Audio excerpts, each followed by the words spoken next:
The Garmin nuvifone G60 has been in development for quite some time now, roughly 2 years, and in that time period we've seen some stellar smartphones be released into the market, like big names like the iPhone 3G, the Pre, the Hero, and also the G1 have made their mark on the mobile industry. Now Garmin's going to utilize its expertise in the GPS world to try and craft a smartphone device that can truly win the hearts of consumers. Now at first glance, when you look at the Garmin nuvifone G60, it looks similar to any other slate form factor touchscreen phone we've seen in the past. But when you look at it closer, the materials that they use and also design elements are taken right out of their standalone GPS units. For example, the material on the front and the back has this soft matte touch feel to it, which give it a nice grip in the hand. At the same time, it doesn't get too dirty, and also exudes this almost rugged feel to it.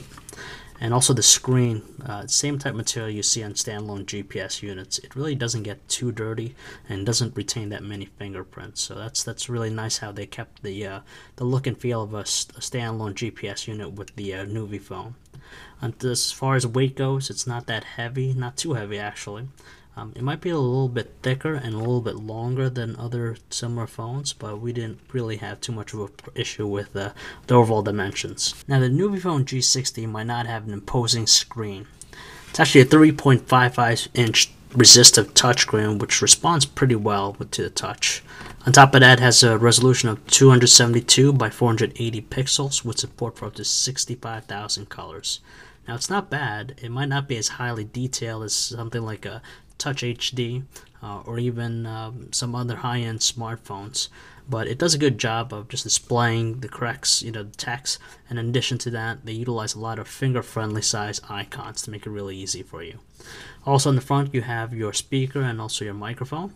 When you flip it over to the side, you have a spot here for a lanyard to keep it connected to you. Right here is the micro SD card slot for easy access. This section right here in the middle is used to connect the dash mount to it. And you have the standard mini USB port to charge and also connect to a PC. On the flip side of that, you have the couple buttons on the other side. You have the shutter key and also the volume rocker. Now they're flush to the surface, so they're kind of really hard to make out as you're touching it. And specifically, they're also kind of stiff, especially the shutter button. You got to really press it down to actually get it recognized. On the top, you have just the dedicated power on and off button, and you also have a 2.5 millimeter headset jack. When you flip it to the back, you'll see the speakerphone and also the 3 megapixel camera. And of course, when you remove the back cover, it'll reveal the battery and also the SIM card slot. Now, a good chunk of time was spent on the development of the Linux-based platform from the ground up. It's something new and nothing we've really got to check out before. As you can see, this is the main menu. You have your call, search, and view map functions, which is basically the big things you're going to look at. Most of the icons are finger-friendly in size, and as you can see, they take a lot of design cues from their standalone GPS units. And for the most part, the interface runs relatively smooth without any lag or slowdown. As you can see on this right-hand side, where you have a scrollable area to launch different applications, it moves up and down relatively fast. And especially when you launch an application, you're going to run something, there's a lot of different menu transitions to give it a really good presentation. On the downside, though, sometimes with the device, when you're trying to rotate from a portrait to a landscape view, there's sometimes a slight delay, but other times it runs pretty instantaneously. The other aspect that we wish that Garmin would have worked on is the personalization of the home screen. Unfortunately, the only thing you can modify is just the placement of the main menu items on the right-hand side, and also the wallpaper. Other than that, that's it. So there's also other aspects of the phone where you just notice there just lacks a lot of depth. Now you're going to run into an obstacle when you first try to send a text message on the nuvifone. That's because when you do try to send a message, you're going to be greeted to an unorthodox layout for the on-screen keyboard in portrait mode. So right now you have the characters arranged from alphabetical order. So it's not the traditional way of looking and using a portrait style keyboard. Unfortunately, you're going to spend more time looking for the character you want to use rather than typing on the screen. And the only thing that really saves it is just the responsiveness and accuracy of the Resisto touchscreen. When you do press something, as you can see, it's going to highlight it to make you aware of what you're pressing. So that really does help out a little bit. When you do flip the phone to its left, you're going to be greeted to the full QWERTY keyboard, which is the preferred method of inputting text. Unfortunately, though, the nuvifone doesn't support any MMS, so you won't be able to send pictures or music or videos in a text message. If you have a lot of patience, you may find the web browsing to be a little bit of a decent experience. Unfortunately, it's littered with plenty of load times, specifically like our website here. It took well over 2 minutes to load up everything from pictures to text. Fortunately, though, once everything is loaded up, you're greeted to a pretty decent scrolling experience, similar to other high-end web browsers out there. Unfortunately, though, the zooming in, zooming out process is limited by only pressing the associated buttons on the bottom portion of the screen. There's no multi-touch or double tap. Unfortunately, though, it's not on the same level as the other premier web browsers out there. If you're going to be using the nuvifone G60 to get to specific destinations, you're in luck because it does a great job in that aspect. We liked it just because maps are colorful and different colors are used for various road conditions. On top of that, the phone will automatically change it to night or daytime mode, so the color is a little bit easier on the eyes. The other thing that is great about it is the accuracy of the device.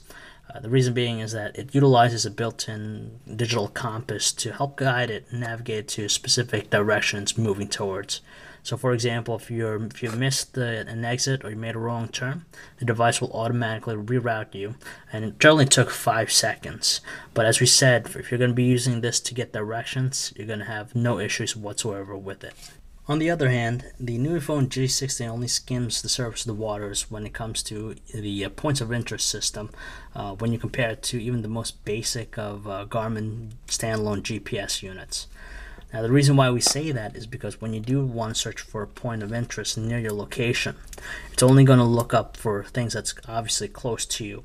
If you want, say, for example, look up a gas stations near another city, unfortunately, there's no way to actually search within that city. You'd have to be physically close to it for the device to find that pertinent information. On top of that, there are some other features. For example, you could find out the lowest gas prices on the device. Luckily, it is offered for free for 30 days to look up gas prices and also get pertinent weather information. After that, though, there's going to be a service charge of $5 per month just to use it in the future. The nuvifone fails in its media aspects. First of all, just taking photos is just a really simple and mundane process.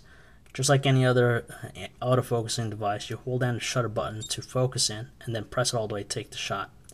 As you can see in the interface, there aren't that many icons, so you really can't modify any settings. For example, you can't change the resolution of the image, color modes, or even scenery modes, so you're stuck with what you have. Now, the images that were taken produce really poor quality, lacking any fine detail, and color seem washed out. The camera itself will not be able to take even any video whatsoever. If you are going to watch videos, you might want to look elsewhere because it's not supported on the nuvifone. Fortunately, though, the only thing that we do notice that's supported is the music player. So if you want to use it just to listen to music, you'll have that capability. When you do launch the application, you agree to a very simple interface just like the camera with very minimal options to change. Fortunately, though, the speakerphone does a relatively good job of powering your music, but if you do set it to its highest setting, you'll probably start hearing some crackling. Using the device to make phone calls gave us some mixed results. First of all, the phone call quality was relatively clear for the most part on both ends. Unfortunately, on our end, we did hear quite a bit of static sound in the background, and it became more prevalent actually whenever there's just dead silence. But for the most part, it was clear and relatively easy to understand our conversations. If you do plan on using the speakerphone, just make sure you don't have it set to its highest volume because it'll start producing some crackling sounds. Anything under 75% produce a pretty decent experience.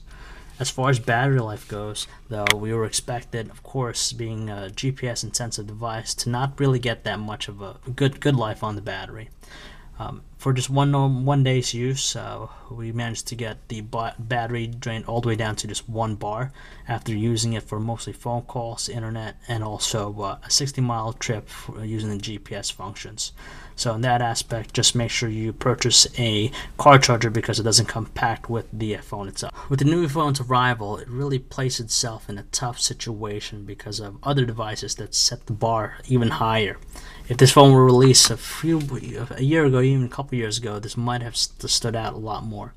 Granted though, if you're going to be using the GPS capabilities, especially for turn-by-turn directions, there's no doubt in our minds that this is the perfect device for you. But seeing that this is considered as a smartphone, it fails in a lot of aspects where other devices have excelled in. And unfortunately too, the price point of this device makes it a little bit of a hard sell when you look at the current crop of premier smartphones that's just available in the market right now.